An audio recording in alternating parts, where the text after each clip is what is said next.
Mario Vargas Llosa, Los vientos. Fui a la manifestación por la clausura de los cines Ideal, en la plaza de Jacinto Benavente, y apenas acababa de comenzar, me sobrevino uno de esos vientos intempestivos que ahora me asaltan con frecuencia, pero nadie se dio cuenta a mi alrededor. Lamenté haber ido porque éramos apenas 4 gatos y casi todos unas ruinas humanas como yo. A ningún joven madrileño le importa que desaparezcan los últimos cines de Madrid. Jamás ponían los pies en ellos. Se habían acostumbrado desde niños a ver las películas que ordenaban, si se puede llamar películas esas imágenes que divierten a las nuevas generaciones, en las pantallas de sus ordenadores, sus tabletas electrónicas y móviles. Osorio, posando de optimista, dice que ahora que han desaparecido los cines, tendré que habituarme a ver películas en las pantallas pequeñas. Pero no lo haré. También en esto seguiré fiel a mis viejas aficiones. He vivido demasiado para importarme que me digan fósil, ludita o como me llamo Osorio haciendo ascos, irredento conservador.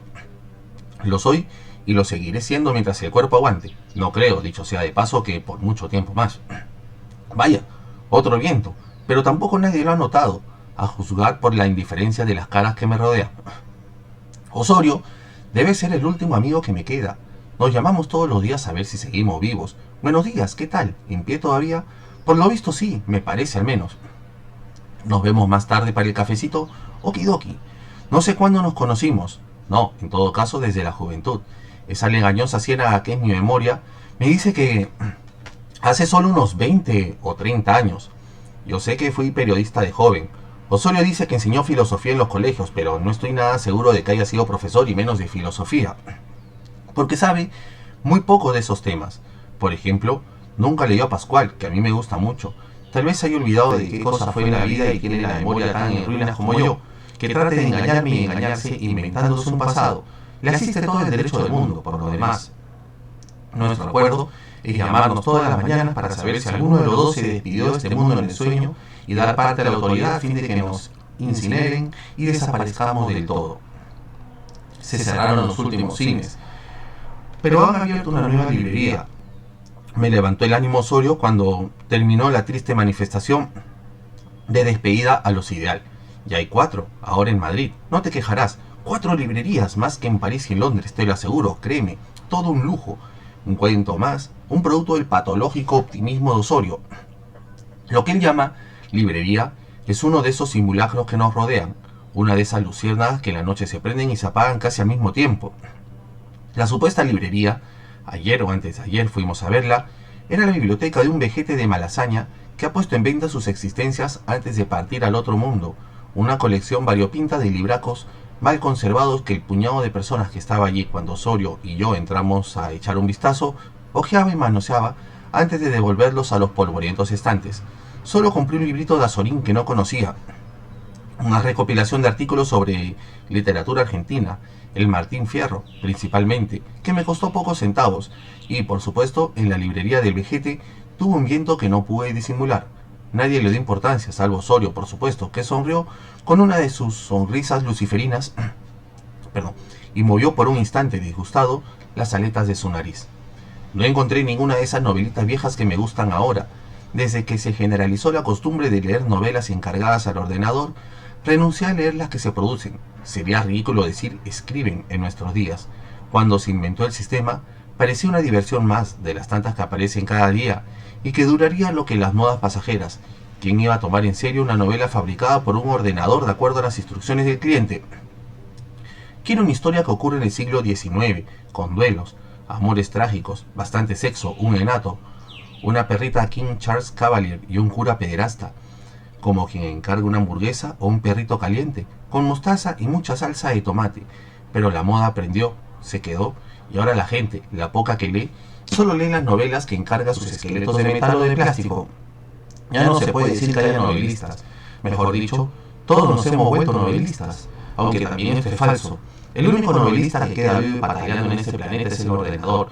Por eso, los lectores aferrados a la tradición, a la novela de verdad, la de Cervantes, Tolstoy, Virginia Woolf o Faulkner, no tenemos más remedio que leer a los novelistas muertos y olvidarnos de los vivos. Esa falsa librería de Malasaña durará lo que tarden en venderse las vejeces que se agolpan en sus estantes. si es que antes no prospera la campaña para que el Estado expropie todos los papeles impresos de cualquier orden y los incinere, a fin de evitar las supuestas bacterias nocivas para la salud con que los militantes de esa odiosa campaña Paper Free Society nos martillan la vista y los oídos desde hace buen tiempo. Por supuesto que yo no les creo, por más de que haya tantos científicos, algún Nobel entre ellos, que dicen haber comprobado tras muchas pruebas de laboratorio que la combinación de papel y tinta impresa es tan maligna como la del tabaco y del papel cuando los cigarrillos existían y mataban a generaciones de fumadores de cáncer a la garganta y el pulmón. Yo creo que se trata de otra moda, una manera de divertirse para tanto ocioso que anda suelto. Me temo que al final ellos terminen por ganar la partida y que, al igual que Singapur, la primera ciudad paper free del mundo, también España y Europa entera terminen carbonizando sus libros, bibliotecas y hemerotecas privadas y públicas. ¿Qué te importa que las quemen?, me dice Osorio, siempre defendiendo lo que él cree la vanguardia política de nuestro tiempo. Si todos esos libros, revistas y periódicos están ya digitalizados y los puedes consultar cómoda y asépticamente en las pantallas de tu propia casa. Por lo pronto, no tengo una casa, sino un cuartito diminuto con su baño.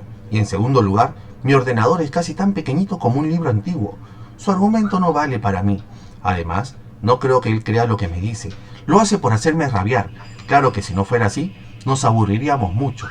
Osorio afirma que él no tiene nostalgia alguna de esos remotos años en que mucha gente como yo iba a leer a bibliotecas. En cambio yo sí. Me gustaba la atmósfera tranquila y algo conventual de la Biblioteca Nacional del Paseo de Recoletos, el silencio religioso de sus salones de lectura, la secreta complicidad entre los que estábamos allí, en nuestras carpetas, leyendo al resplandor de las lamparitas de luz azulada.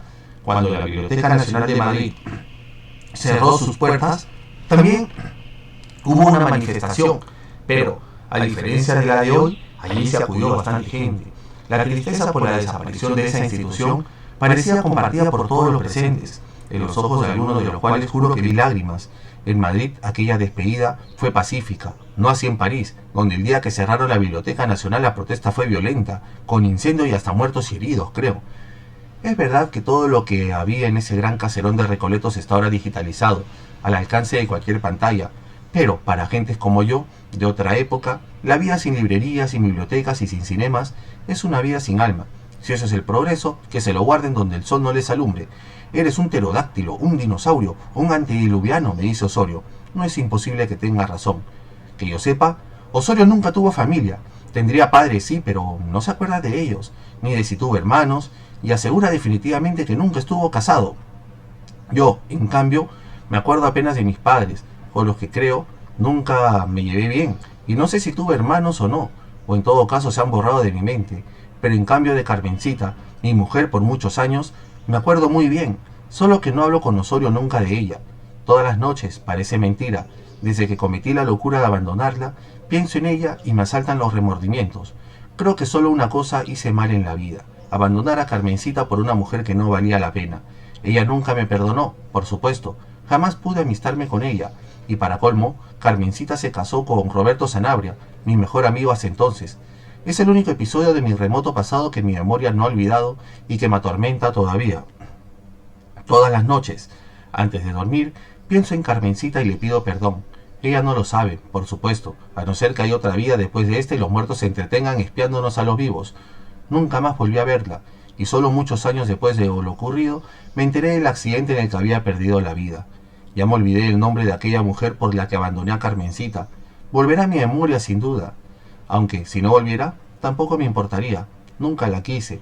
Fue un enamoramiento violento y pasajero, una de esas locuras que revientan una vida.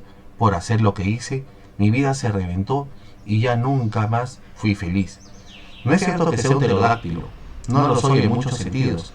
En todo caso, reconozco que, en muchos aspectos, el mundo de hoy es mejor que el de mi juventud. Hay menos pobreza que antes, por ejemplo, y eso es una gran cosa.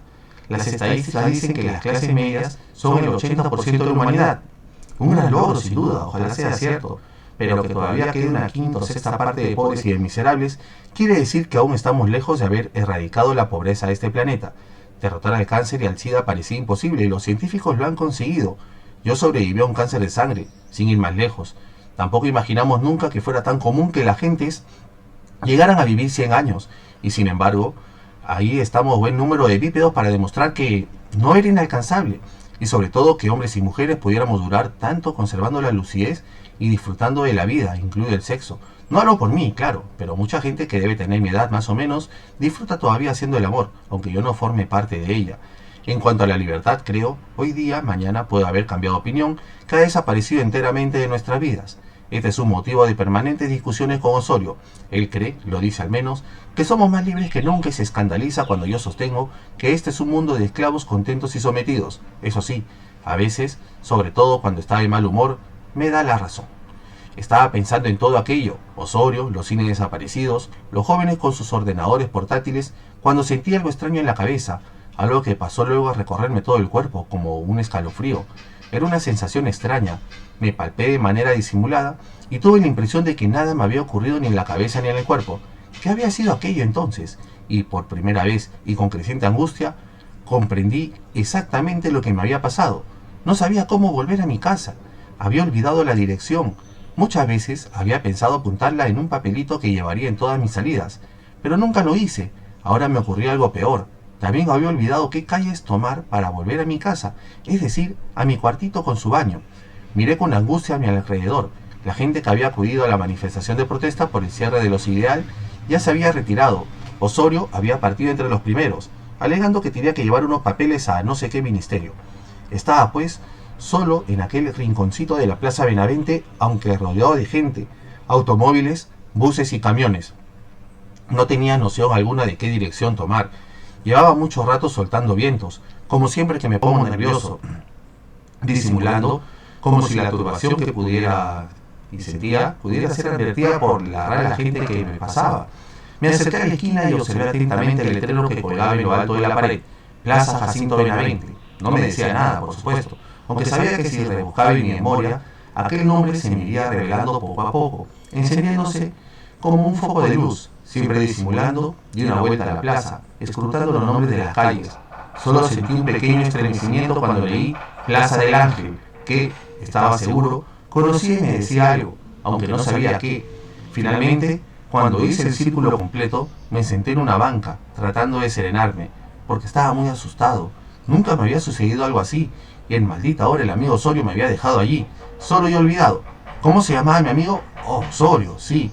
Hasta en mi propio nombre me olvido a veces. Tratando de recordarlo y soltando vientos. Vaya huevón. ¿Cómo olería a mi alrededor? Porque el olfato es algo que yo he perdido hacía tiempo. Mejor echarme a caminar. Tal vez moviéndome volverían los recuerdos. Sí, volverían a medida que fuera cambiando de lugar y recuperando la serenidad. Elegí una calle llamada Carretas, que era de bajada. Tenía la sensación, casi la certeza, de que mi casa no estaba lejos. No había tardado mucho esa mañana caminando hasta el lugar de la manifestación. Media hora, cuando más, quizá menos, tal vez solo 15 o 20 minutos, o sea, nada. Caminaba muy despacio para no tropezar y caerme, mientras recordaba cosas y personas. Seguramente la dirección de la casa volvería. Poquito a poco irían desapareciendo en mi cabeza las calles que me separaban del cuartito lleno de libros y papeles, y del bañito donde hacía pipí, cagaba, me afeitaba, duchaba y peinaba mis pocos pelos todos los días, antes de salir a caminar y tomar aquel cafecito conversando con Osorio. Sin embargo, no reconocía nada ni a nadie, y menos las calles en que me paraba a leer los nombres en todas las esquinas. Otro viento, más bien largo y ruidoso. ¿Por qué tenía tantos? Porque estaba nervioso. Siempre me ocurre. Cuando recordara mi dirección, me tranquilizaría. Llegué por fin a una plaza, la Puerta del Sol. Tuve la sensación de que ese lugar donde había mucha gente y además placas, un reloj, banderas, policías y entradas y salidas del metro, tenía que ser importante, pero no reconocía nada. ¿Y para qué preguntar a nadie? ¿Qué podía preguntar? No tenía un solo papel encima. Lo más probable es que al verme confuso llamaran a la policía y que ésta me llevara a una comisaría. Mientras preguntaban y averiguaban quién era y dónde vivía, me meterían en un calabozo. Y yo tenía la seguridad de que no saldría vivo de allí. Sentí un escalofrío que me hizo temblar de nuevo la cabeza a los pies. Mejor detenerme a descansar un rato y luego seguir caminando, despacio, a ver si con el movimiento de mi cuerpo volvía a la memoria de mi cabeza y por lo menos recordaba el nombre de la calle de mi casa. Allí tenía que subir una larga escalera de varios pisos. Por lo menos de eso me acordaba. Como en la Puerta del Sol no había bancas, me había sentado, al igual que un grupo de jóvenes de ambos sexos, en el bordillo de una fuente. Recibíamos, de tanto en tanto, unas gotas de agua en la cabeza y los hombros. Me sentí algo cansado, pero mi mente seguía muy activa tratando de recordar la dirección de mi casa. Una vez más, revolví los ojos en redondo. ¿Había venido por aquí? Seguramente, aunque no lo recordaba. Era la primera vez que tenía una pérdida de memoria tan seria, probablemente. Ni siquiera me acordaba de eso, tampoco. Vi que las muchachas y muchachos con los que compartía de la fuente se levantaban, tapándose las narices y lanzándome miradas reprobatorias. He soltado un viento, pensé, y ni siquiera me había dado cuenta. ¿Cuánto hacía que perdí el olfato? Muchos años. Me levanté también. Me dolió un poco la espalda y di una vuelta a la Puerta del Sol, caminando despacio. Vagamente tenía la impresión de haber estado aquí en la mañana temprano, sin que hubiera tanta gente como ahora, pero la memoria no me decía nada sobre qué calle tomar para regresar a la casa, y de la Puerta del Sol salía muchas calles, en todas las direcciones de Madrid. El sol estaba muy alto en el cielo y debía ser pasado el mediodía. Es verdad que todo lo que había en el caserón de Recoletos está ahora digitalizado, al alcance de cualquier pantalla, pero para mí, de otra época, la vida sin bibliotecas es una vida muerta. Y en ese mismo momento había dado ya, siempre caminando despacito, una vuelta a la Puerta del Sol. Tuve la seguridad de que la calle del Arsenal que tenía al frente me llevaría en la dirección de mi casa. El corazón me palpitaba muy fuerte en el pecho. Sí, esta mañana había recorrido esta calle. Sí, ella me llevaría a mi cuartito. No soy un antediluviano en todos los sentidos, por lo que desconozco en muchos aspectos. El mundo de hoy es mucho mejor que el de mi juventud. Hay menos pobreza que antes, por ejemplo. Reconozco que en muchos aspectos el mundo de hoy es mejor que el de mi juventud. Hay menos pobreza que antes y esa es una gran cosa. Un gran logro, ojalá sea cierto, pero que todavía quede una quinta o sexta parte de pobres y miserables en el planeta, quiere decir que aún estamos lejos de haber erradicado la miseria. Que haya ahora países africanos que se disputen con los del primer mundo la modernidad y el desarrollo como África del Sur es increíble. Derrotar al cáncer y al SIDA parecía algo imposible y se consiguió. Y eso que llaman mieloma, que me hizo perder cerca de 20 kilos y que me vuelve a ratos, porque el mieloma es una enfermedad muy rara, nadie sabe por qué viene, ni cuánto dura, y no suele matar a los pacientes, pero nunca se va del todo. A mí hace como 2 años que no me ha vuelto ese cáncer en la sangre. Tampoco imaginamos que fuera tan común que la gente llegara a vivir tanto. Y sin embargo, ahí estamos muchos bípedos centenarios para demostrar que no era fantasía. Y sobre todo que hombres y mujeres pudiéramos durar lo que duramos conservando la lucidez, no así la memoria, y disfrutando de la vida. La última vez que hice el amor sin ayuda química fue hace unos 10 años, creo, o por ahí me parece. Pero a pesar de tanto progreso no se ha podido acabar con las guerras ni con los accidentes atómicos, lo que significa que, por muy adelantado que ande el mundo, en cualquier momento podría desaparecer. Las matanzas entre israelíes y palestinos siguen allí como demostración cotidiana de nuestra vocación autodestructiva. Y es curioso que un pueblo como el judío, que fue perseguido en toda la historia, se haya vuelto imperialista y colonial, por lo menos con los desdichados palestinos. El accidente nuclear en la ciudad de Lahore, accidente que se pudo deber a una acción terrorista, nunca se pudo determinar el origen, causó más de 1 millón de muertos en cuestión de pocos minutos. Pese a ello, sigue siendo imposible un acuerdo internacional para desactivar los polvorines atómicos. La posibilidad de que estalle una guerra en cualquier momento entre China y la India es una realidad que nadie ignora, pues cada día nos parece más cercana. Los pesimistas creen que, si estalla, el globo entero se desintegrará por el cataclismo nuclear. Entre ellos nuestro Osorio, por supuesto. Si estalla, desaparecerá solo el Asia, créeme. Hay estudios científicos y militares al respecto. Nosotros, que estamos muy lejos, sobreviviremos, no te preocupes. Y acaso, luego del desastre, se impondrá la sensatez y reinará la paz sobre lo que quede de la Tierra. El mundo será un museo de esos que te gustan. A veces mi amigo Osorio suelta semejantes idioteces solo para irritarme. Siempre lo consigue, por supuesto. Había recorrido ya toda la calle del Arenal y estaba en la plaza de Isabel II, frente al edificio del Teatro Real, donde anunciaban una temporada de 5 óperas de Verdi. Me sentía muy cansado y nervioso, y en todo el trayecto había soltado muchos vientos, largos y seguramente olorosos. Sentía que las piernas me temblaban. Me senté en una de las sillas solitarias de la plaza de Isabel II, en el corazón del viejo Madrid de los Austrias, a ver si los recuerdos volvían y encontraba mi casita que debía estar por estos pagos. La extrañaba. Osorio debe ser el último amigo que me queda. No sé cuándo nos conocimos, no, en todo caso es de la juventud. La ciénaga que en memoria me dice que hace solo unos 20 o 30 años. Yo sé que fui periodista de joven. Osorio dice que enseñó filosofía en los colegios. Una vez más,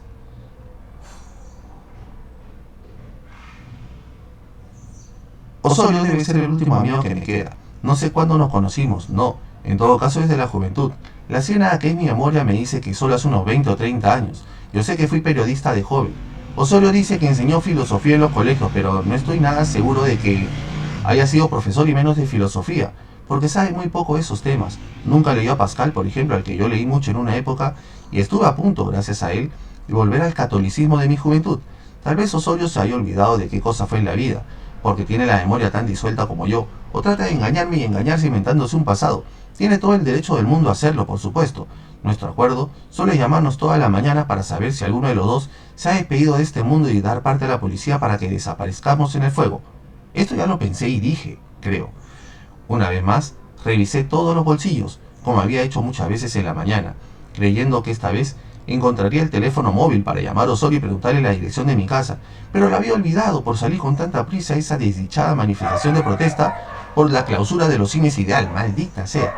Que yo sepa, Osorio nunca tuvo familia, tendría padres sí, pero no se acuerda de ellos, ni de si tuvo hermanos, y asegura definitivamente que nunca estuvo casado.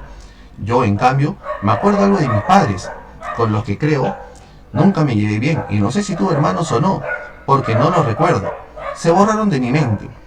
En cambio de Carmencita, mi mujer por varios años, me acuerdo muy bien, solo que nunca hablo de ella con Osorio. Todas las noches desde que cometí la locura de abandonarla, pienso en ella y me asaltan los remordimientos.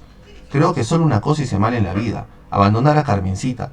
Nunca me perdonó, por supuesto, jamás pude amistarme con ella y para colmo, ella se casó con Sanabria, un buen amigo del barrio. Es el único episodio de mi remoto pasado que mi memoria no ha olvidado y me atormenta todavía, sobre todo en las noches. Fue un enamoramiento de la pichula, no del corazón, de esa pichula que ahora que ya no me sirve para nada, salvo para hacer pipí. ¿Por qué sigo diciendo pichula? Algo que nadie dice nadie en España. La fuerza de la costumbre, por supuesto. Abandonar a Carmencita es un episodio que me atormenta todavía. Nunca más volví a verla y solo mucho después de lo ocurrido supe que había perdido la vida atropellada por un auto. Nunca he podido recordar el nombre de la mujer por la que abandoné a Carmencita. Como la dirección de mi casa que se ha desvanecido de la memoria en el peor momento. Volverá, sin duda, cuando menos lo necesite. Aquel vientecito fue largo, pero tan discreto que apenas lo sentí. ¿Cuánto tiempo llevaba sentado en la plaza de Isabel II? Mucho rato, tal vez una hora, acaso dos. Sentía las piernas amodorradas y pensé que me convendría dar un paseo. Seguía totalmente perdido, pero, en cambio, me sentía ahora más tranquilo. Debía de ser pasado el mediodía, y aunque no estaba seguro, me pareció recordar que no había tomado desayuno ni almorzado, ni siquiera bebido un vaso con agua en toda la mañana. Pregunté a una persona que pasaba qué hora es, y me respondió que cerca de las 3. ¿Las 3 de la tarde? ¿Encontraría mi casa por fin? ¿O tendría que ir a la policía a que me ayudara? Debería presentar papeles que por supuesto no tenía conmigo, y todo sería confusión y una terrible pérdida de tiempo. Había llegado a una gran plaza al fondo de la cual había un edificio que inmediatamente identifiqué como el Palacio Real. ¿Era esta la Plaza de Oriente? Sí, lo era. Recordaba este lugar e incluso pensé que allá, en la noche de los tiempos, había paseado por aquí, cuando caminaba o incluso corría en el paseo del pintor Rosales, que por supuesto estaba cerquita en esa dirección. Si seguía, vería a mi izquierda el Parque del Oeste, que se repletaba en las noches de putas extranjeras, sobre todo dominicanas y haitianas. Entonces, reconocí, no lejos de donde estaba, un caño de agua fresca en el que la gente llenaba unas botellas o bebía. Hice la cola y tomé unos buenos tragos de agua fresca que me sentaron muy bien, y rematé todo aquello con un vientecito rápido, secreto, que a nadie molestó. Mientras caminaba por el paseo del pintor Rosales, pensé que era bueno que no hubieran desaparecido los museos todavía. ¿No íbamos a eso también? ¿No están acaso digitalizados los cuadros y esculturas que hay en ellos?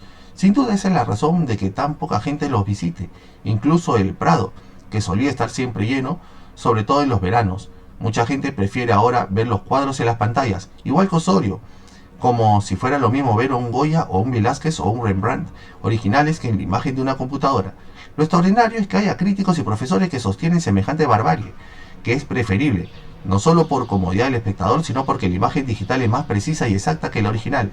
Según ellos, el objeto artístico puede verse en la pantalla con la minucia, lentitud y totalidad que la simple vista no nos permite.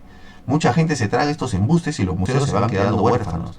Tengo que volver al Prado uno de estos días. Hace tiempo que no voy. Por eso, por falta de gente, la recortan los presupuestos y lo sabe menos horas cada día. Mucha gente se tragaría menos días a la semana y muchas semanas al año. Terminarán cerrándolos por falta de público, y cualquier día los científicos descubrirán que la mezcla del óleo y el lienzo son letales para la salud y habrá que quemar todas las pinturas por razones de sanidad pública. Espero no estar acá todavía cuando ocurre esa tragedia. Vaya que estoy pesimista hoy día. Había llegado al parque de Devot, Ahí estaba la mole egipcia que vagamente recordaba, y como no había sillas y estaba cansado, me senté en el pasto. Sentía mi corazón latiendo fuerte en el pecho y pensé inmediatamente en el infarto. Pero a los pocos minutos me calmé. Era una falsa alarma. No me levanté todavía. Estaba bien allí. No había mucha gente en el parque de Devot. Unos pocos turistas tomándole fotos al monumento egipcio. Alguien me había dicho que aquí mismo, durante la guerra civil, estaba el cuartel de la montaña. Y que, cuando se levantó Franco, los militares de este cuartel se levantaron también. Pero el pueblo de Madrid vino en masa, abrió las puertas del cuartel y perpetró una gran matanza de soldados. ¿Qué tiempos aquellos? Ahora nada se mueve en España, donde no volverá a haber guerras civiles. Menos mal, el franquismo actual es de otra índole, sin caudillos ni partidos extremistas, sin fusilamientos ni torturas, todo muy científico, apoyado en la física y las matemáticas, y sobre todo en el dominio absoluto de las pantallas y las imágenes sobre la razón y las ideas. Me había echado en el pasto y me sentía tranquilo. Echaría tal vez un sueñecito y acaso en el sueño recordaría la dirección de mi casa. Pensaba en los museos serios, no en las galerías, que ya no eran, por lo menos en el sentido estético, lo que fueron alguna vez. Ahora se habían convertido en pequeños circos, menos interesantes que los grandes circos, las únicas instituciones, confieso, que han progresado en esta época hasta transformarse en verdaderos espectáculos artísticos. Era algo que yo reconocía ya hace tiempo, aunque en secreto. Nunca se lo diría a Osorio, porque daría saltos de alegría, exclamando: ¡Te vendiste a la modernidad! No me he vendido ni he hecho concesión alguna, simplemente compruebo un dato objetivo. En tanto que todo lo que era artístico en el pasado, como el ballet, la ópera, la pintura, la escultura, la literatura, la música culta, las humanidades, se han deteriorado al extremo de desaparecer o cambiar de naturaleza para peor. El circo, antes un de entretenimiento para niños o para adultos y viejos que añoraban su niñez y que nadie hubiera llamado arte hace medio siglo, ha ido refundándose, enriqueciéndose, alcanzando unos grados de rigor, elegancia, audacia y perfección que da a muchos de sus números la belleza de una antigua obra de arte. Claro que el desarrollo de la tecnología ha contribuido en parte a esa conversión de los circos en espectáculos artísticos de alto nivel. Los jóvenes que antes querían ser arquitectos, luego cineastas, luego cantantes, luego chefs de cocina o futbolistas, ahora sueñan con ser cirqueros, trapecistas, payasos, equilibristas, magos. Así cambian los tiempos. ¿Me había quedado dormido? Estaba a punto de hacerlo en todo caso. Me sentía bien. Había una brisa agradable, eso sí. Tenía la sensación de que me estaban picando los bichos, sobre todo las hormigas. El estómago me daba un poco de paz. No me venían esos vientos desagradables que me hacían pasar tantas vergüenzas. Hacía algunas semanas, o meses, por ejemplo, después de esperar un buen tiempo, conseguí una entrada y fui a ver al célebre Adonis Mantra, un verdadero prodigio ese mago de Silesia. Hacía desaparecer gente del público ante los ojos de los espectadores, los hacía levitar. Él mismo volaba hacia el techo del auditorio, y luego de un segundo en el que se apagaban todas las luces y volvían a encenderse, aparecía amarrado en el fondo de un baúl. Trucos inverosímiles. Absoluta genialidad. Lo mismo pasa con los dibujos animados, y sin duda que por las mismas razones, los adelantos tecnológicos. Es curioso, de chico, a diferencia de mis compañeros de colegio, a mí los circos no me gustaban, sobre todo las fieras amaestradas que me daban miedo. Iba cuando me llevaban mis padres, pero no me moría por ellos como mis amigos, y todavía menos por los dibujos animados. Cuando discutían sobre qué película irían a ver, yo estaba siempre en contra de la idea de soplarme alguna del Pato Donald, del Ratón Mickey o Popeye y la Flaca Olivia. Me aburrían, y sin embargo ahora son las únicas películas de televisión que veo con agrado. Increíbles los efectos que consiguen. Las figuritas saltan de las pantallas, te miran a los ojos, se te sientan en las rodillas, se esconden debajo del sofá. Así lo parecía al menos. Debe ser cierto aquello de que con la vejez uno regresa a la niñez. A mis años me había dado por los circos y los dibujos animados, los dos únicos campos en que reconocía que la cultura de hoy, había superado a la de ayer. De todas maneras, no deja de ser triste que en una época en la que sería imposible que aparecieran un Cervantes, un Miguel Ángel, un Beethoven, lo único comparable a esos gigantes en originalidad y belleza sean los saltimbanquis de los circos y los monigotes de los dibujos animados. Soy injusto pensando así, porque la verdad, ahora solo esas dos cosas me producen la sensación de haber alcanzado la plenitud absoluta que dejó de medio leer Guerra y Paz, o ver por primera vez en la Galería de los Uffizi de Florencia el nacimiento de la primavera y la Gioconda en el Louvre. No, me sentía muy bien y seguía durmiendo tirado en el pastito del parque de Devot. No recuerdo la dirección de mi casa y no me importa. Las llamadas galerías de arte, en cambio, me parecen unos cirquitos fracasados de la gran mayoría de los casos, o teatros de unas mojigangas ridículas. En la última que visité hace unos meses o años, la Malborough de Madrid, exhibía bajo el título Arte para la fantasía y la imaginación, unas pinturas sin materiales del famoso Emil Bosinski. Por lo pronto, no sé por qué es tan famoso ese estafador. Sus engendros se podían ver en grandes pantallas. Lucían unos títulos bastante llamativos como Tiburcio, Hacedor de Tempestades, La Caperuza del Monje Romualdo. Eran unos fuegos artificiales, como las figuras de los calidoscopios, esas cajitas que muestran vidrios de colores en movimiento, con los que se intentaba distraer a los niños cuando yo era niño. A propósito, ya nadie sabe qué son lo que eran los calidoscopios. Los niños ya no juegan con esos juguetes, por supuesto. Ahora, desde que nacen, manejan computadoras. El otro día discutí con Osorio, pues me juraba que él nunca había conocido esos tubos con vidriecitos de colores que al moverse cambiaban de figura. Eran entretenidos y bonitos, y me parece yo pasaba horas con ellos, moviendo la muñeca de mi mano derecha para que las figuras bailaran. Me parecía al menos que quizás era un falso recuerdo. La gracia de la exposición de Emil Bosinski está en que sus cuadros no existen, salvo sus títulos. Las telas tienen una existencia digital, pero pueden ser adquiridos en la Malboro, la que expide a los clientes que los compran un certificado de propiedad. Me pareció una simple broma, y peor todavía cuando la galerista me dio toda una explicación sociopolítica para justificar la pantomima. Me aseguró que con esta invención plástica, Bosinski ha resuelto un problema antiquísimo, del de la propiedad privada y sus detractores. Ella siempre fue considerada un robo y una injusticia de los ricos contra los pobres. Las pinturas inmateriales tienen dueños, de modo que la propiedad privada se respeta, y al mismo tiempo, todos pueden disfrutar de esa propiedad privada sin arrebatársela al propietario a través de la red. Me aseguró que se habían vendido ya varias pinturas inmateriales a precios muy módicos, y iban de 20 a 25 mil euros apenas, y la galería consideraba esto un éxito. Yo le dije, no sé cómo me acordé, que un poeta y pintor peruano, Jorge Eduardo Yelson, había inventado las esculturas imaginarias hace unos 80 años o mucho más. Las instaló en sitios muy vistosos, la Torre de Pisa, el Arco del Triunfo, la Estatua de la Libertad, y hasta envió una de ellas a la Luna en una nave especial de la NASA, sin cobrar un centavo por ello. Pensé que a la galerista le divertiría saber que Bosinski tenía un antecesor, pero ella me miró con un aire incrédulo y un tanto lúgubre. Me vinieron dos vientos mientras conversaba con ella, que conseguí disimular encogiéndome un poco, como para rascarme una pierna. Cuando me desperté estaba con escalofríos y había disminuido la luz natural. Tenía la horrible sensación de que cuando dormía, además de despedir vientos, se me había soltado el estómago y salido la caca. ¡El maldito estómago! No era la primera vez que me ocurría esto. Me había pasado antes, en un cine, viendo una película de John Ford, un cineasta que admiro mucho. Ahora tendría que hacer lo mismo. Limpiarme con cuidado, lavar con lejía el calzoncillo y el pantalón llenos de mierda. ¡Qué asco! Siempre que encontrara mi casa. Todavía había un poco de sol. Tenía escalofríos y seguramente me habían picado los bichos, sobre todo las hormigas, mientras dormía. No me acordaba, por supuesto, de la dirección de mi casa, ni del nombre de su calle, pero el miedo había disminuido. Me sentía más resignado con mi suerte. Me levanté con dificultad y pregunté la hora a un transeúnte. Eran las 5:10 de la tarde. Todavía tenía tiempo de recordar la dirección de mi casa, si no la recordaba, pero me sentía optimista, tenía la sensación de que estaba cerca. Este barrio me parecía conocido. Iría a la policía para no pasar la noche a la intemperie. Tal vez no saldría nunca más de los calabozos. Pero, por lo menos en la policía, mientras averiguaban quién era, estaría bajo techo. ¿Qué haría si llovía? Eché a caminar pasito a paso por la avenida del Pintor Rosales.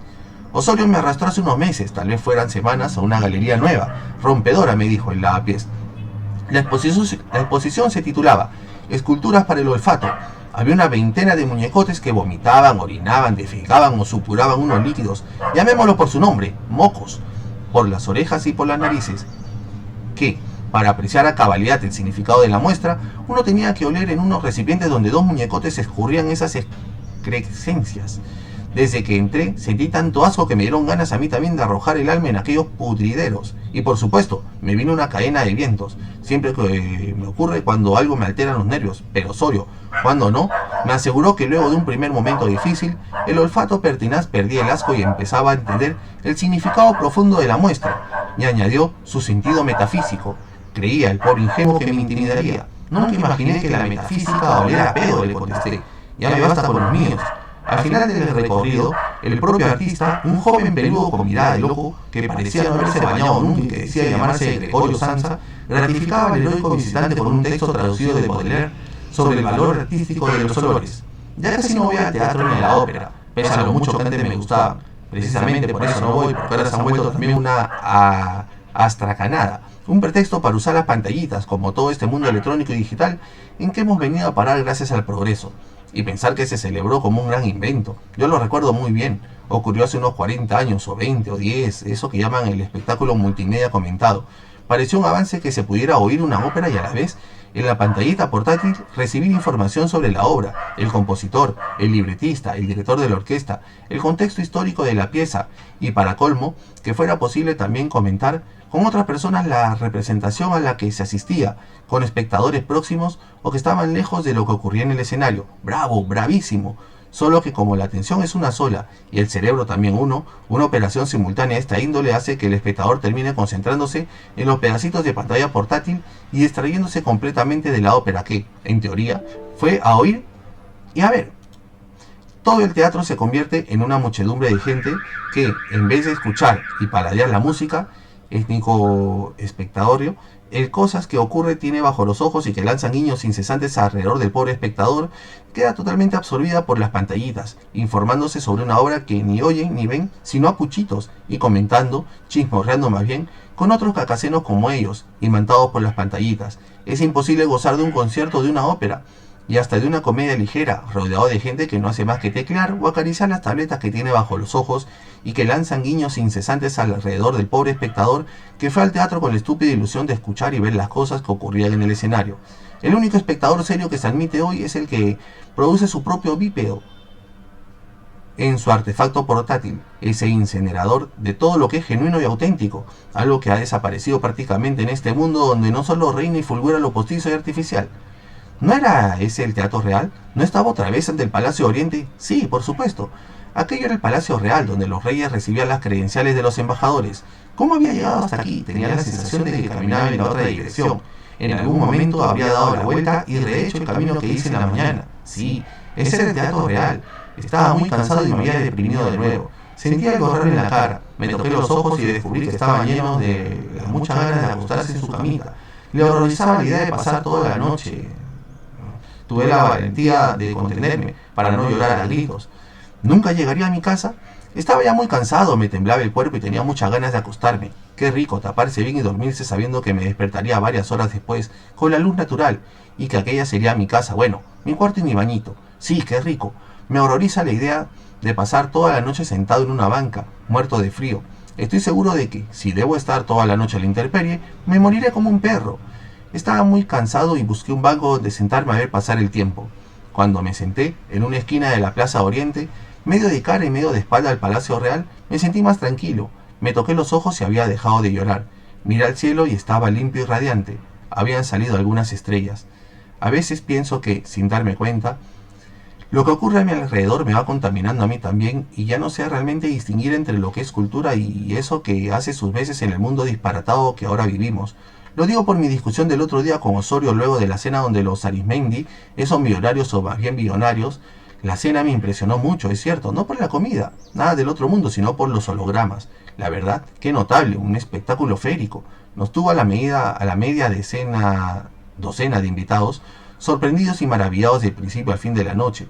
Yo ya había visto hologramas en ferias y exposiciones y en museos, pero esas figuritas en tercera dimensión nunca me dejaron maravillado. Esa noche sí. Ni siquiera sabía que la tecnología de los hologramas hubiera evolucionado tanto como para producir los prodigios que vimos donde los Arismendi. De entrada, me quedé boquiabierto cuando advertí, junto al mayordomo que me abrió la puerta y me ayudó a quitarme el abrigo y la bufanda, que había un doble holográfico de él, otro mayordomo con su misma cara y atuendo, repitiendo sus gestos, sonrisas y venias. Eso fue solo el comienzo. Toda la noche estuvimos rodeados de esos personajes fantasmales, duplicando a camareros o camareras, sirviendo a la mesa, pasando las fuentes con bocaditos y bebidas, tan absolutamente idénticos a los reales que aquello se convirtió en un delirio. Nos dio a todos la sensación de haber entrado a un mundo onírico, de estar viviendo en un poema surrealista, verificando que lo maravilloso cotidiano no existe, no sé cómo llamarlo, un mundo en el que resulta difícil distinguir las fronteras entre la realidad, los personajes de carne y hueso y sus dobles, esos fantoches de la ilusión tecnológica. El broche de oro vino al final cuando, para despedirnos en la puerta de la casa, aparecieron duplicados nuestros anfitriones, los Arismendi ficticios, que nos dieron también las buenas noches y nos desearon toda clase de felicidades. Mi discusión con Osorio estalló cuando le conté la impresión que me causó aquella cena holográfica. Me interrumpió feliz, como si me hubiera sorprendido haciendo algo malísimo, masturbándome, por ejemplo. Ahora dime, ¿eso que vimos, eso no es arte? Yo le dije que no lo era, solo una notable proeza de la técnica. Él le replicó, Pues eso es lo que ha sido toda la vida el arte también, una hazaña tecnológica.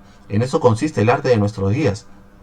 Fue una discusión de varias horas, en que yo me negaba a aceptar su teoría según la cual los verdaderos artistas de nuestro tiempo son los ingenieros electrónicos, los programadores informáticos, los grandes especialistas del sonido y la imagen y los profesionales de la red. Pero, aunque nunca le di la razón, en los argumentos de Osorio hay una deprimente verdad. Vivimos en un mundo en el que lo que antes llamábamos arte, literatura, cultura, ya no es obra de la fantasía y la destreza de unos creadores individuales, sino de los laboratorios, los talleres y las fábricas, es decir, de las malditas maquinitas. ¿Soy acaso un lúdita? Tal vez lo sea. Sentía que me vencía el sueño otra vez. Si me quedaba dormido cuando despertara, habría muchas estrellas en el cielo. Todo un día buscando mi casa, bueno, mi cuartito, con la seguridad de que estaba por acá, muy cerca sin poder encontrarlo. Ahora, en este momento no me importaba. Sabía que tenía los calzoncillos llenos de mierda, porque en el sueñecito de la avenida del Pintor Rosales se me había salido la caca, y no me importaba tampoco. Me acurruqué en mí mismo y pensé que me sentía bien y que iba a dormir otro ratito más. ¿Será que la cultura ya no tiene ninguna función que cumplir en esta vida? ¿Que sus razones antiguas a usar la sensibilidad, la imaginación, hacer vivir el placer de la belleza, desarrollar el espíritu crítico de las personas, ya no hacen falta a los seres humanos de hoy, pues la ciencia y la tecnología pueden sustituirlos con ventaja? Por eso será que ya no hay departamentos de filosofía en ninguna universidad de los países cultos de la Tierra. Hice una exploración el otro día y el internet me hizo saber que entre los últimos departamentos de filosofía que sobreviven están uno en una universidad de Cochabamba, Bolivia, y el otro en la Facultad de Letras de las Islas Marquesas. Pero en esta última, la filosofía comparte el departamento académico con teología y cocina. ¡Vaya mezcla! Me imagino el diploma del doctor en filosofía, teología y gastronomía y me muero de risa.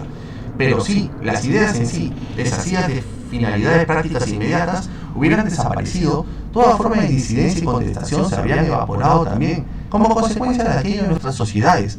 Por fortuna todavía no es así, aunque me temo, vamos por este camino hacia ese fin, una sociedad de autómatas. Mi esperanza está en el movimiento de los desequilibrados que se ha extendido tanto por el globo, no solo por España, aunque tengo sentimientos encontrados respecto a los desequilibrados. A ratos me inspiran simpatía porque este mundo no les gusta y por su forma de vida es obvio que quisieran cambiarlo. Hay en ellos una actitud desinteresada, de pureza y espiritualidad. Todo lo que parece haberse extinguido en el resto de nuestras sociedades frenéticamente entregadas a trabajar, a producir, ganar dinero y llenarse de maquinitas entretenidas. Pero estoy lejos de compartir todas sus tesis y manías. También me asusta su actitud fanática contra ciertas cosas como el sexo y la carne, sin los cuales mi juventud y mis años de madurez se hubieran visto privados de muchos placeres que recuerdo con una emoción que ciertos días me coja los ojos de lágrimas. Con los años me he vuelto bastante lloroncito. No estoy diciendo que hacer el amor y comerse un jugoso churrasco fueran equivalentes, no soy tan imbécil. Eso sí, creo que hacer el amor era algo maravilloso, sobre todo cuando yo era joven. Recordé a Carmencita. ¿No era riquísimo desnudarse y enredarse en la cama durante horas y hacer el amor al volver de la oficina de noticias en la que trabajaba?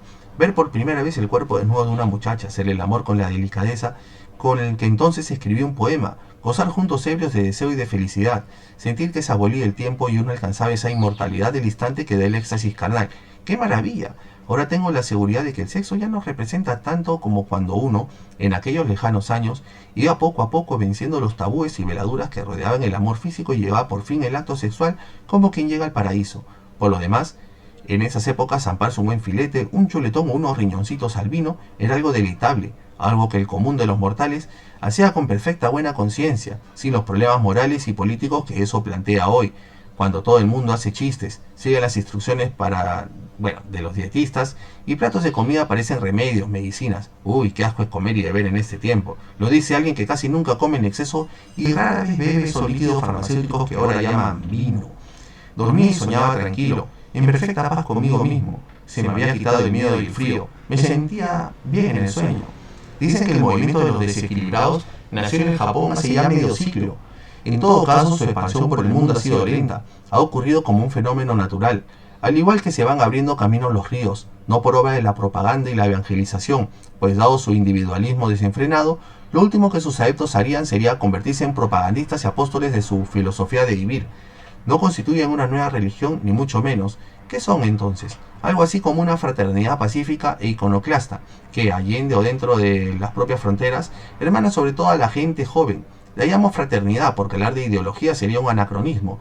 Ya nadie sabe ahora qué es o qué fue eso. Ya no hay ideologías dignas de ese nombre tampoco. Todo se ha vuelto muy práctico en esta vida, sobre todo la política. Quizás el movimiento de los desequilibrados sea una reacción contra el pragmatismo materialista universal que se ha impuesto como única forma de vida. Una singular protesta contra un mundo de gentes que parecen estar de acuerdo en casi todo y no ven más allá de las orejeras que llevan puestas, que llevamos. No sé por qué me excluyo sin saberlo. No, los desequilibrados no hacen adoctrinamiento ni apostolado, al menos que yo sepa. Eso sí, predican con su ejemplo, y este ha ido cundiendo, extendiéndose.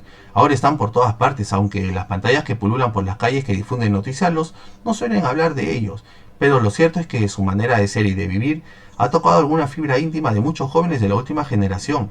Como son tan pacíficos y no suelen hacer mítines ni acampadas, rehuyen a los medios y son antigregarios. Pasan algo desapercibidos, pero están allí, rodeándonos. Miles, decenas de miles, acaso millones, y eso sí, todos jóvenes. Supongo que a medida que van ganando años, volviéndose viejos, se retiran, o acaso los matan a los más jóvenes. En el sueño me reí, divertido con aquella ocurrencia. ¿Qué va? Los desequilibrados son pacíficos y no creo que maten ni a las moscas. ¿Qué quieren? ¿En qué forma les gustaría que cambiara el mundo? Yo conversé una vez con un grupito de ellos aquí en Madrid. Estaban asoleándose, tirados en la hierba en el parque de Devot, junto al pequeño templete egipcio, contemplando bajo un cielo despejado el parque del oeste a sus pies. Al principio me miraron con desconfianza, aunque sin hostilidad.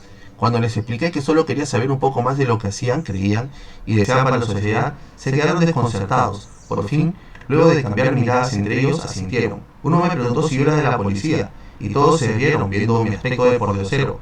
Conversamos cerca de una hora, tirados en el pasto, yo como un bisabuelo o tatarabuelo rodeado de sus nietos y tataranietos. Había algunos chicos y chicas extranjeros entre ellos que apenas chapurreaban el español.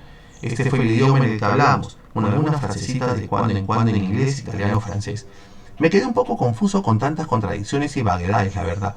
Después, reflexionando sobre aquello que hacen los desequilibrados, llegué a la convicción de que lo hacen más por instinto que por reflexión. Lo suyo no son las ideas, tan totalmente devaluadas en el mundo de hoy, sino los impulsos, las intenciones, la acción. Lo que me quedó más claro en lo que todos ellos están de acuerdo, nuestro sistema no deja a la gente tiempo para malgastarlo. Hacen una defensa apasionada del ocio. Perder el tiempo como ellos allí tumbados en la hierba le parece un gran privilegio porque es una rareza en el mundo de hoy. No hacer nada, estar ahí, fantaseando, gozando del solcito tibio, cantando o contando chistes. Esto es vida, afirmó uno de ellos, y no pasarse mañana y tarde haciendo clic clic en el ordenador, rodeado de paredes y del techo. No todo puede ser trabajo. Hay otras cosas que debemos valorar, añadió una chica pelirroja con convicción. Los demás asintieron. Cuando yo les pregunté cómo hacían para comer, cómo ganan su vida, se sorprendieron, igual que si se tratara de algo sin importancia. Hacían trabajitos a veces y compartían entre ellos todo lo que tenían, me dijeron. Algunos se habían arreglado para recibir pensiones del Estado. En todo caso, compartían los ingresos y los gastos que tenían. Además, no comían mucho y por supuesto todo era de todos. Después, cuando yo les pregunté por qué se preocupaban tanto por las cremas, los ungüentos, los afeites, los noté incómodos, como si hubiera violado un terreno íntimo. Luego de una larguísima pausa, uno de ellos murmuró: nuestro cuerpo es sagrado y hay que cuidarlo. Para ellos, en verdad, los sagrados son las perfumerías y las farmacias. Me preguntaron si no me había echado algo para el sol y como le dije que no, que nunca usaba cremas protectoras, se escandalizaron. Me confesaron que todo el dinerito que ganaban con trabajos eventuales y las pensiones que recibían por el mero hecho de existir, los invertían en comprarse pastillas, lociones, tónicos, todo aquello que impide el deterioro de la piel, los ojos, los dientes, por razones de estética también, pero sobre todo por salud. Decían que aunque hay muchas cosas malas en nuestro tiempo, hay una buenísima, y es todo lo que ha inventado la ciencia para defendernos contra la decadencia física: desinfectantes, reconstituyentes, bálsamos, hidroterapias, baños térmicos, masajes, un arsenal de drogas y productos naturales que, usados con sabiduría, mantienen a los seres humanos sanos, bellos, en pleno uso de sus facultades hasta el último día. Uno de los chicos, de cuerpo estilizado y ascético, dijo que lo más importante era tener el estómago siempre limpio y que haber acabado con el estreñimiento era la máxima gloria de la ciencia contemporánea. Pero para todo esto se necesita mucho dinero y ellos, que son vagos, no lo tienen. ¿Cómo hacen? Porque gozar de un estómago que funciona con la puntualidad de un reloj suizo impedía a las personas sucumbir a la neurosis, la causa primordial de los suicidios que se registran a diario en toda Europa. Otro les discutió que más importante es el descubrimiento de la jalea que mantiene fresca y alerta la memoria. Otros lo refutó a ambos, asegurando que una proeza mayor todavía era la de haber fabricado la píldora que sosiega la libido y que hubiera hombres y mujeres sin preocupaciones sexuales como antaño. Aproveché para preguntarle por qué los desequilibrados estaban contra el sexo y practicaban, por lo menos muchos de ellos, la castidad. Advertí que algunos del grupo se ruborizaban y desviaban la vista. Por fin, la pelirroja tomó la palabra y me explicó: es que nosotros estamos a favor de la limpieza, tanto corporal como espiritual. Yo también lo estoy, les aseguré. Pero eso no puede significar que no haya que hacer nunca el amor, una cosa tan saludable y placentera. Me miraron como lo que soy, un hombre de las cavernas. No basta con que tengamos que expulsar cada de la libertad, sea causa de su verdad irrestricta para practicar el sexo de cualquier manera, en cualquier parte, con quien sea nuestros excrementos. Intervino con beligerancia un jovencito, casi un niño, que hasta entonces no había hablado. ¿Tenemos que dedicarnos también a expulsar diariamente nuestro semen? No entendí qué quería decirme, pero al parecer sus compañeros sí, pues todos sonrieron al oírlo, como si me hubiera derrotado. Le dije que cuando yo era chico eso era lo que trataban de inculcarnos los curas, que el sexo era algo sucio, feo y pecaminoso, y por lo tanto prescindible. Se cogieron de hombros. Ninguno de ellos practicaba religión alguna. Solo una chica confesó que, aunque no era seguidora de ningún credo, tampoco podía ser atea, pues creía en un principio primero para todas las cosas. Su defensa del ascetismo no estaba inspirado en la fe religiosa, sino en una moral laica, o sorprendentemente, en la higiene. No he visto un ejemplo más flamante de la devaluación del sexo entre los jóvenes, justamente ahora que se ha alcanzado lo que apenas medio siglo parecía inalcanzable: la libertad irrestricta para practicar el sexo de cualquier manera, en cualquier parte y con quien sea. Tal vez esa celebérrima libertad sea la causa de su devaluación. El sexo excitaba mucho a la gente cuando los rodeaban prohibiciones y tabúes. Desaparecidos estos, perdió su magia, y ahora los jóvenes le hacen ascos. ¿Quién lo hubiera dicho? Cuando susurré que si todo el mundo los imitara y se volviera casto, desaparecería la humanidad. Uno de ellos me repuso: la ciencia resolverá eso, fabricando gente en los laboratorios. Pero lo que divirtió mucho al grupo fue que Otto añadiera: ¿de quién me importa que desaparezcamos? No a las plantas ni a los animales en todo caso. Les pregunté por qué los llamaban desequilibrados y no lo sabían. Alguien fantaseó: tal vez nos pusieron ese nombre los que creían que éramos un peligro para la sociedad, aunque después se dieron cuenta de que eso no era así. El nombre quedó. A nosotros, o por lo menos a mí, no me importa. A esa palabra nosotros la hemos desahuciado, afirmó una de las chicas. De haber sido un insulto, la volvimos una virtud, la apoyó su vecino. Aman los aceites y los fármacos, menosprecian el sexo y son vegetarianos recalcitrantes. El único momento de la charla en que se exaltaron fue cuando les dije que la prohibición de comer carne me parecía absurda, que iba contra la libertad y los derechos humanos, contra el derecho al placer. Lo peor es que el Estado o el gobierno los secunda en este prejuicio, que encontraba una monstruosidad que se multara o enviara a la cárcel a quienes se descubría transgrediendo esa prohibición. Entonces sí que perdieron las buenas maneras. Les vi alzar la voz y gesticular mientras me criticaban. ¿Qué hubiera sucedido si les decía que me horrorizaba la prohibición de la corrida de toros? Me hubieran linchado tal vez. Opté por despedirme antes de que empezaran a insultarme. En mi juventud la rebelión de los jóvenes se inspiraba en ideas como traer el paraíso a la tierra, instaurar la sociedad igualitaria, acabar con las desigualdades, el sexo libre, el feminismo, el aborto, la muerte piadosa, o sea, la eutanasia. Pero ahora el objetivo de los adolescentes inconformes es que el planeta entero se alimente solo de frutas y verduras, y eso no es decadencia, no sé cómo llamarlo. Lo curioso es que el odio a la carne de los desequilibrados no tiene que ver con el amor a los animales, como una supuesta certeza médica que se agitó mucho cuando se prohibieron las corridas, que la carne es dañina, produce enfermedades, ensucia el cuerpo humano, afea a la gente y vuelve violentos a las mujeres y los hombres, y corrían leyendas ridículas, como que, a la salida de los toros, aficionados a veces linchaban gentes. Repito, los disparates que les oí. La idea que se hacen de la limpieza estos jóvenes es enfermiza y neurótica. En torno a esta obsesión han construido toda clase de fantasías quiméricas y sanitarias. Los desequilibrados no serían rebeldes si no tomaran distancia con ese animalismo perverso que se ha apoderado del mundo entero. A mí me gustaron mucho los animales en mi juventud, e incluso en mi madurez tuve un perro al que le leía poemas de Neruda y García Lorca. Pero tal como van las cosas, he tomado cierta fobia por el reino animal. No sería raro que acabaran con nosotros los humanos, incluso sin decírselo a nadie, menos que a nadie Osorio. Ya no veo con tanta antipatía esos comandos antianimalistas que aparecen por aquí y por allá en el mundo interno y perpetran esos actos terroristas contra perros, gatos, ratas, zorrinos, moscas y demás animales considerados domésticos. El otro día, un tribunal madrileño de menores condenó 1 año de encierro en un reformatorio a un niño de 10 años porque la policía lo sorprendió disparando piedrecitas con una onda a las golondrinas. A mí no me parece bien que apedreen a las golondrinas, ni a ningún animal, por supuesto. Nunca lo hice cuando las ondas no eran consideradas armas homicidas. Pero mandar 1 año a una correccional a un crío por eso me parece un acto de sectarismo estúpido. y me pareció grotesco que el juez llamara a las golondrinas, según la fórmula acostumbrada, un ser vivo de sangre caliente cuyo derecho a la vida debía ser respetado.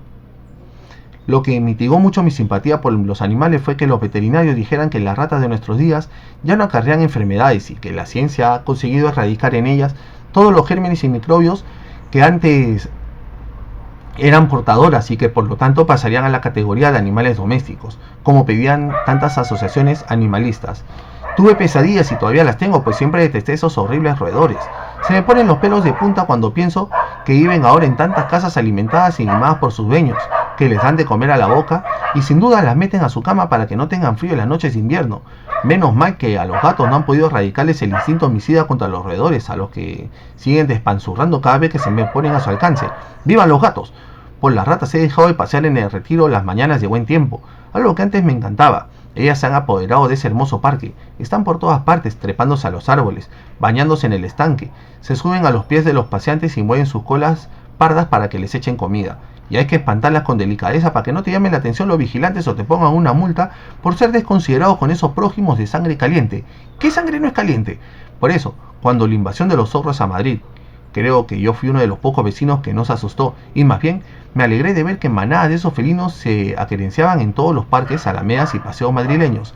Mientras esos plateados inmigrantes estuvieron instalados aquí, desaparecieron las ratas de las calles de la ciudad, se escondieron o los zorros se las comieron.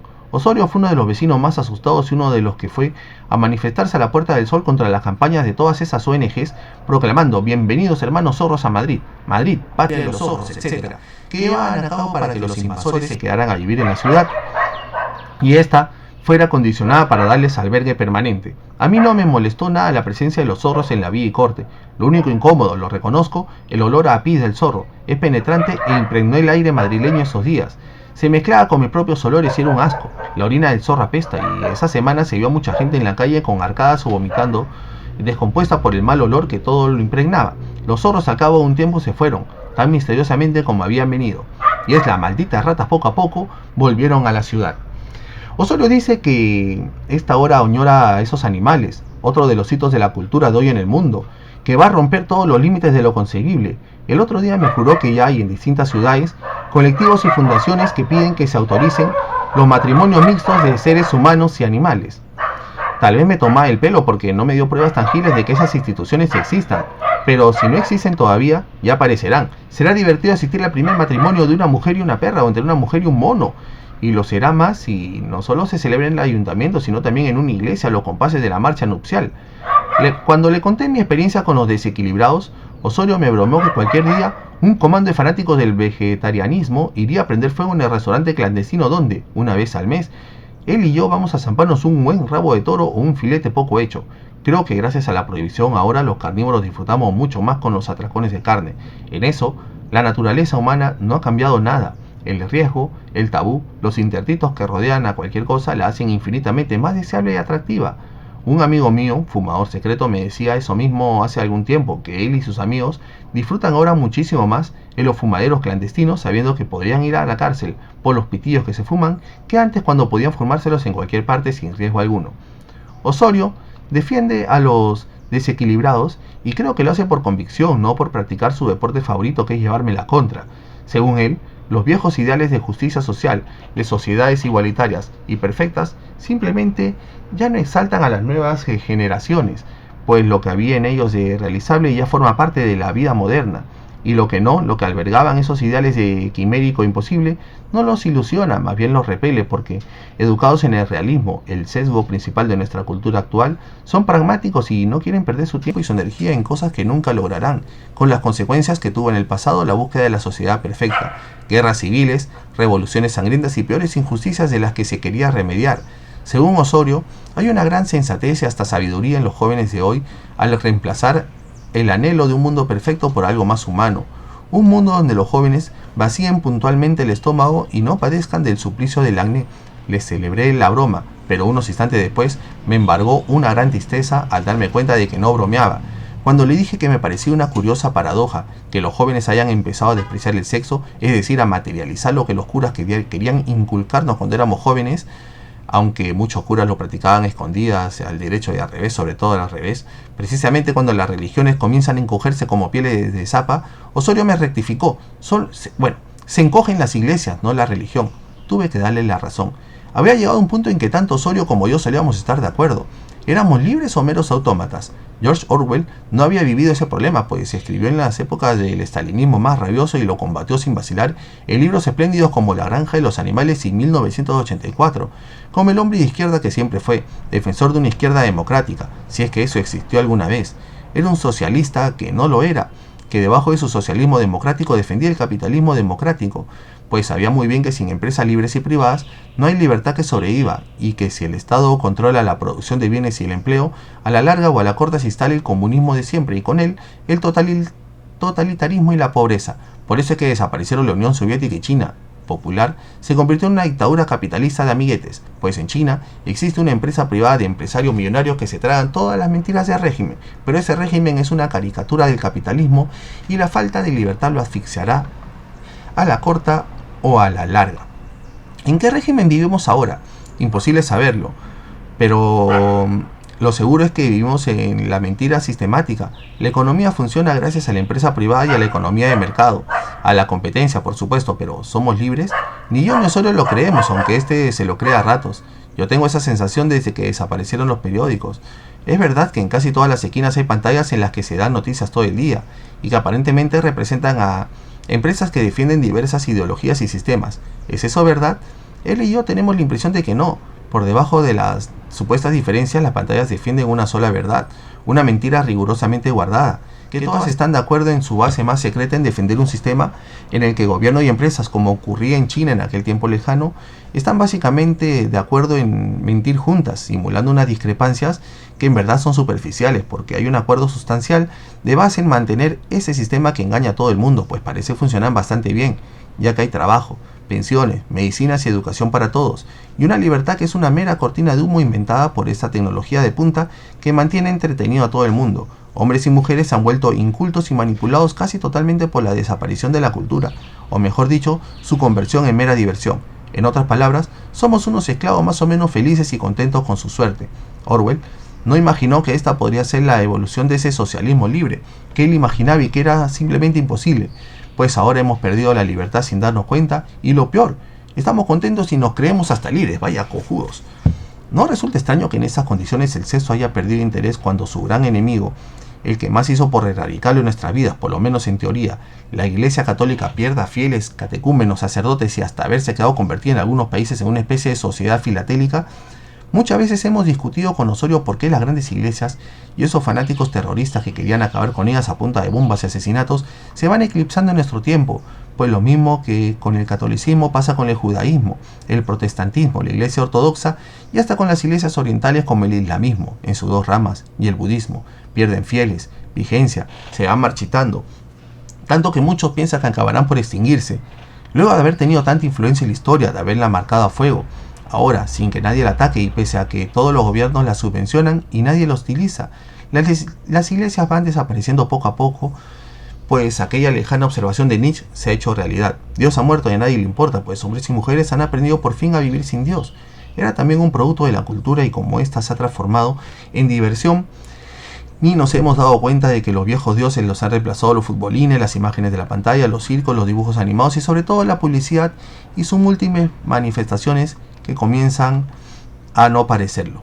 Yo sospecho que la Iglesia Católica selló su partida de defunción cuando comenzó a modernizarse, cuando esa evasión del machismo y conservadurismo, intolerancia y dogmatismo que fue antaño empezó a relajarse, a resquebrajarse, a hacer concesiones a los curas y laicos progresistas.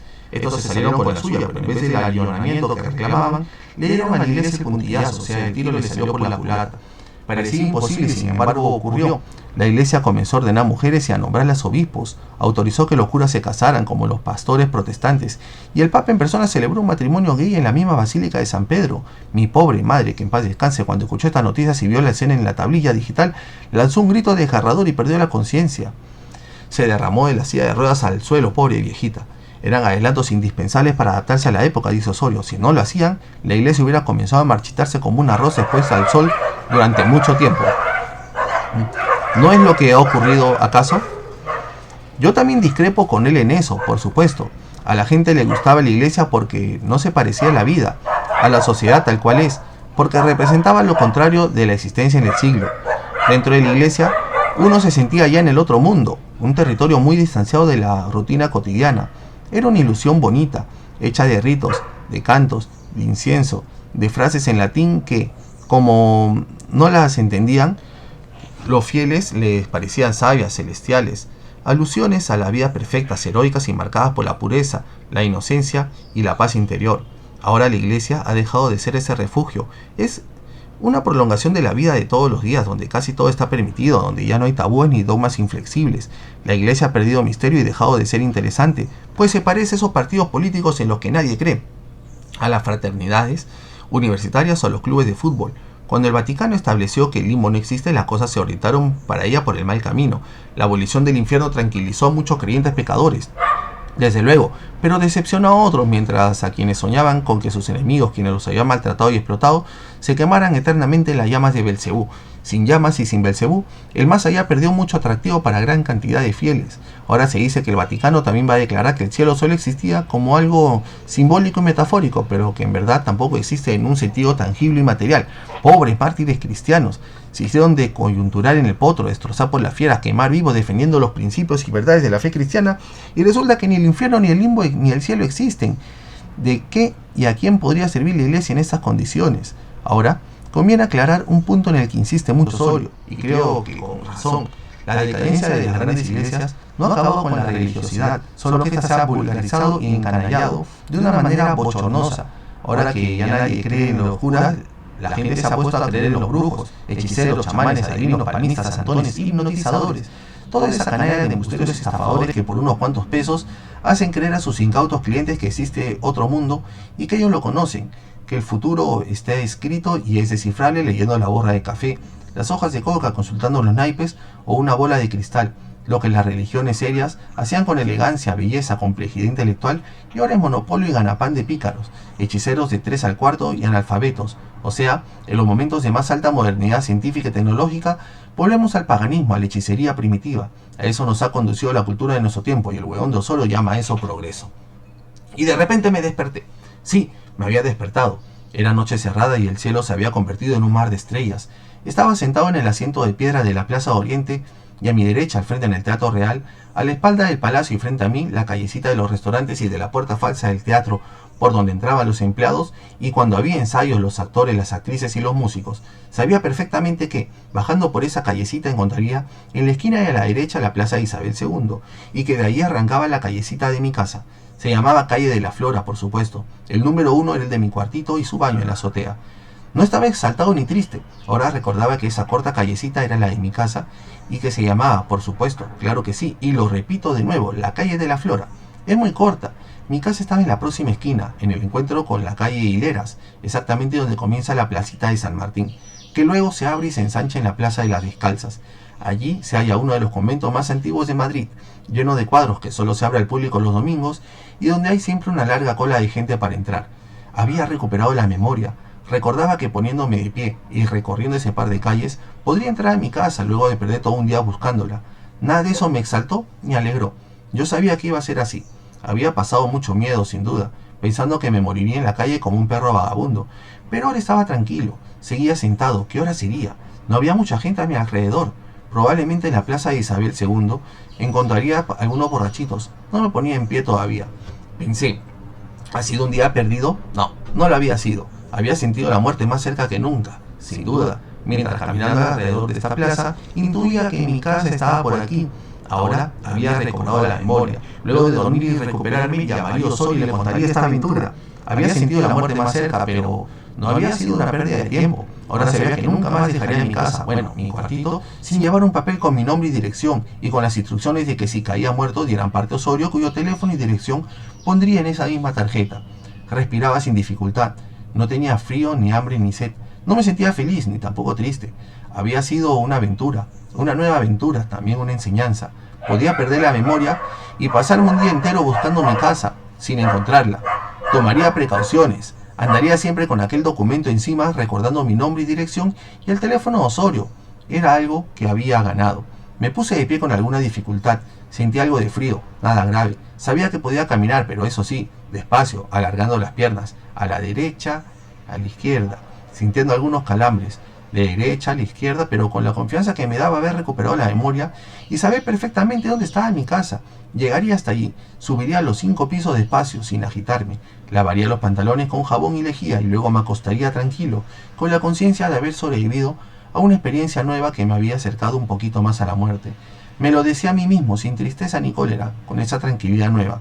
Haber descubierto que podía perder la memoria y no encontrar mi casa y no saber quién era y perder todo un día tratando de recordar. Ahora sabía quién era y dónde estaba mi cuarto y mi bañito. Eché a caminar sin apresurarme, tranquilo, como un hombre que ha salido a estirar las penas y vuelve ya a su casa. A mi casita, pensé con cariño, y sentí que me corrían algunas lágrimas por la cara. Repito que con los años me he vuelto muy llorón. La callecita de la puerta falsa del Teatro Real la conozco muy bien. Ya habían cerrado la mayoría de los restaurantes, pero quedaba uno abierto, con 2 parejas sentadas en las mesitas de fuera y pagando la cuenta. Al pasar junto a ellas, caminando despacio, les di las buenas noches. Me respondieron en silencio, con movimientos de cabeza. Temía caerme, y por eso daba pasos muy cortos. Al llegar a la esquina doblé a la derecha y menos de un minuto después estaba en la plaza de Isabel II, bien iluminada todavía. Respiré tranquilo. Había allí el espectáculo acostumbrado, la cola de taxis, los choferes formando grupos y fumando, conversando, una parejita muy joven, sentada en una banca y acariciándose, los 2 kioscos de periódicos cerrados, y en la desembocadura de la calle Arenal que iba hacia la Puerta del Sol, un perrito solitario tratando de morderse la cola. A su izquierda tenía la calle que conducía a mi casa, bueno, a mi cuartito con su baño. Me repetí una vez más que subiría muy despacio las escaleras sin agotarme, aunque fuera sentándome un rato en todos los descansos. Se llamaba la calle de Flora. ¿Cómo había podido olvidarla? Caminaba por ella despacio, muy seguro de mí mismo, sintiendo que había hecho el ridículo todo el día buscando mi casa. Ella estaba ahí, al final de la calle. Había recobrado la confianza, había pensado en muchas cosas y había tenido mucho miedo, por supuesto. Lo tuve otra vez, cuando llegué a la esquina donde la calle de las Flores se encuentra con la de Hileras y toca la minúscula plaza de San Martín, que se convertirá luego en plaza de las Descalzas, donde descubrí, palpándome los bolsillos, que tampoco tenía la llave que abre el gran portón del número 1 donde vivo. Sentí de nuevo el ramalazo de terror que había tenido todo el día. ¿Me pasaría el resto de la noche sentado aquí en el suelo, esperando que apareciera alguien que viviera en este edificio? Sin embargo, tuve suerte. A solo 10 o 15 minutos de estar esperando, apareció un señor con bastón que reconocí a medias. Se paró junto a la puerta, sacó una llave y la abrió. Me acerqué a él y le dije: al fin llegó usted. He olvidado mi llave. ¿Me deja entrar? El señor era algo mayor, me miró con desconfianza. Vivo aquí, le aseguré, en uno de los pisitos de la azotea. He estado todo el día caminando, estoy muy cansado. Le ruego me permita pasar. El señor asintió y me abrió la puerta y se retiró para que yo entrara primero. Cuando estuve en el largo vestíbulo de adoquines, le agradecí de nuevo, efusivamente. El señor iba también a la izquierda, es decir, no a las oficinas de los contadores que están a la derecha, sino a la puerta contraria. Estuvo muy amable. Abrió la puertecita del ascensor con otra llave y con un gesto me preguntó si subiría con él. Aproveché y subí. Nosotros, los de la azotea, no tenemos derecho a usar el ascensor. Eso sí que había sido una sorpresa. El señor vivía en el 3er piso y desde allí solo me quedan 2 pisos para llegar a mi cuartito. Subí aquellas gradas muy despacio, parándome unos segundos en cada escalón, animado por una alegría íntima que, sin embargo, contenía los latidos de mi pecho. Con el esfuerzo, se me había agitado mucho el corazón. Lo sentí en mi pecho crecido y latiendo de manera exagerada. Vagamente, pasó por mi cabeza la idea de que podía quedarme muerto de un síncope antes de llegar a mi cuartito y a mi baño. Subí el resto de los escalones en cámara lenta, lentísima. Apoyaba un pie en el escalón de arriba y no podía creer que aquel esfuerzo de izarme al nuevo escalón me costara tanto esfuerzo. Cuando llegué a la azotea, respiré más tranquilo. Si aquí me daba un síncope ya no me importaba. La gente, los vecinos me conocían. Podría dar parte a la policía, e incluso Osorio, que había venido a buscarme algunas veces. Respiré más calmado y al llegar a la puerta de mi cuartito descubrí que ahí estaba, colgando de la puerta, la llave. Mejor dicho, el llavero con la llave que abre el portón del edificio y la puertecita de mi cuarto. Había salido tan deprisa esa mañana que me olvidé de sacar esas llaves, pues las dejé colgadas donde estaban todavía. Tuve un instante de felicidad al sentir que aquella llave abría la puerta y que por fin, entraba a mi cuartito. Era muy pequeño y lo tengo lleno de libros y papeles, pero muy limpio y ordenado, eso sí. Lo barro y arreglo todas las mañanas, antes de salir a tomar mi cafecito y platicar con Osorio. Tiendo siempre en la cama y doy a lavar las sábanas todas las semanas, no la frazada, esta solo cada 15 días. Lo mismo hago con mi bañito, con su ducha, lavador y retrete, que también esta mañana limpié, barrí y sacudí con vaho todos los días. Después de tomar una ducha en la que me enjabono con cuidado, sobre todo el trasero que con los constantes vientos del día tengo casi siempre sucio, y esta noche con todos los vientos que he soltado en el día debía estar más sucio que otras veces. Por eso, apenas entré prendí la luz, comprobé con satisfacción que mi cuarto estaba limpio y ordenado. Fui al baño muy despacio pues seguía agitado. Me quité los zapatos y el pantalón. Fue una larga operación pues seguía muy cansado y con mi corazón latiendo y mi pecho como desbocado.